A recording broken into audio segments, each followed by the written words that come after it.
Hey guys, it's Roderick and I'm here with X-Men 31.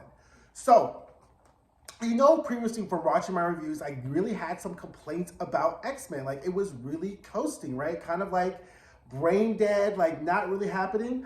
This issue, things really came alive, right? We got some beep, beep, beep. Like, we definitely got some signs of life. Stakes are high. We see plans go into action. We get some action scenes. We throw a little sentimentality into it. I was really liking this issue. This Laura and Synch situation is just so very sad, and Nimrod just has to go. He's just so problematic. So anyway, let's get into the review. First off, we start off with Synch and Laura. He's like in her head, talking to her. They're all cuddled up. And, she's like, you know what? You have to let me go, right? She's like, you have to let me go. This is not healthy. But on the outside of his body, or outside of his body, Kurt and Kitty are taking care of him because he has fever, his blood pressure's raising, he's waking up in the middle of the night, like shooting out claws. They don't know what to do. They're like trying to get Emma involved, but she's with Tony, fool all along around. Like they just, and I was like, where's Dr. Cecilia Reyes? Like where, but everyone's so scattered. Like I totally forgot the fact that they ain't got no medical help, right? So I was like, oh, Lord Synch, you're going to have to pull it together. Like, I know this is your girl, but you're going to have to really pull this together. So anyway, Spider-Man and Ms. Marvel, and can I say I have been so enjoying Spider-Man's participation because I knew I was kind of like, gave him the business in Astonishing Iceman when he showed up, but I was like, you know what, Spider-Man is a 10 toes down mutant ally. Like this is what allyship looks like, right? Getting involved, utilizing your resources, utilizing your talents. This is allyship, right? So, Spider-Man, I not like I'm gonna buy these Spider-Man books coming up, but I'll fucks with Spider-Man, right? Anyway, they're on top of Oscorp because they have the biodome that, of course, Synch got from the High Evolutionary, and it's zipping all over the world, putting in, putting the antidotes in because they cannot, they cannot utilize any of their plans or put any of their plans in motion until all the humans are free from the sinister bug they put in the medicines or whatever like that. And just as they're about to celebrate, because of course, talking in front of a computer, they would think that they're safe. Of course not, because here comes Nimrod on the computer screen. It's like, what the fuck? Y'all on some shit? Okay, cool. Let me catch you in a second.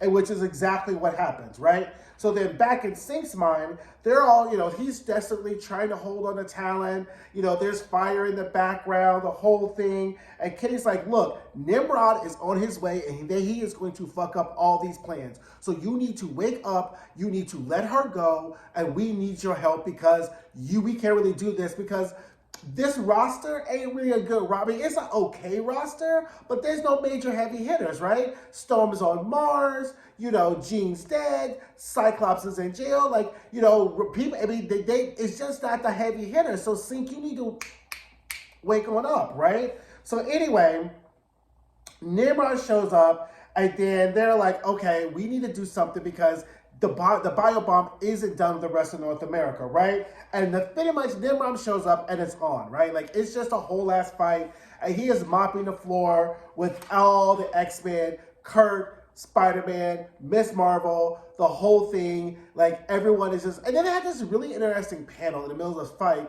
was this robot who's attacking the mutants, and this guy's like, screw you, mutant, screw you, robot, and Ms. Marvel's like, no, you don't want any piece of this, because he's a killer. But I was like, is that really the kind of show that, like, maybe the public sentiment towards mutants is maybe potentially shifting? I don't know, maybe, or maybe it was just a pace changer. Anyway, Wolverine shows up, they're straight on, the whole fight's going on. Then we get this interesting scene, right? It's at the Hellfire Club, because remember, Wilson Fisk is now the White King. He's in charge of the Hellfire Club. He's having his little bossy, crimey meetings. Boss comes in, says, this is for the White King's ears only. He goes, blah, blah, blah, bring her in. Who's he talking about? Child Typhoid Mary done showed up, right? And I don't know whether she's Mary or whether she's typhoid and she's talking about something she used to do. And I said, well, wait a minute here.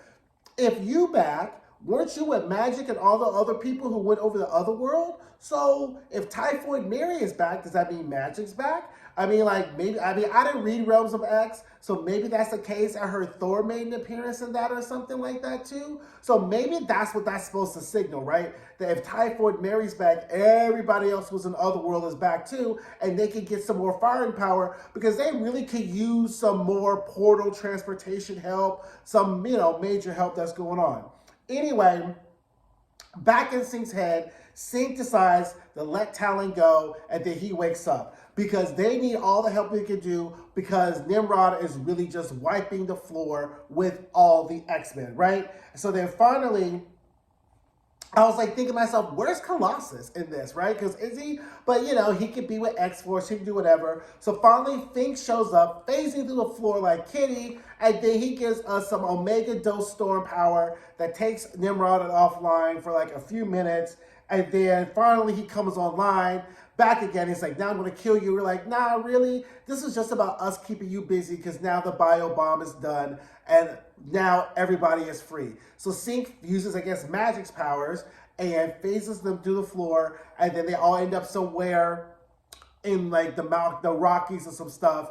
And they're like, okay, now that we got the bomb done, we can start moving these plans, right? And so now he says, tell Polaris that it's a go. So this totally leads us into Fall of the House of X #2. Don't forget to check out my review there. So now we have our 5 plans, right? So we have our Stark plan, the Rasputin Dead X-Men plan. If you don't know what that is, check out my Dead X-Men review. We did have the Dead X-Men, Tony Stark, Polaris. We have Plan X, which is of course, we'll call that revealed in the Fall of the House of X #2. But now we got some plans. Now we have some layers, and now like things are kind of moving, you know. So I was good. The X-Men didn't catch any L's on this issue, so that I'm definitely looking forward to. So don't forget to like, don't forget to comment, don't forget to subscribe. Let me know what you thought of this issue. Again, I wasn't saying it was bombastic, fireworks, rah-rah, but we got a beep, beep, beep. We got some signs of life. So anyway, guys, thanks, and I'll talk to you soon. Bye.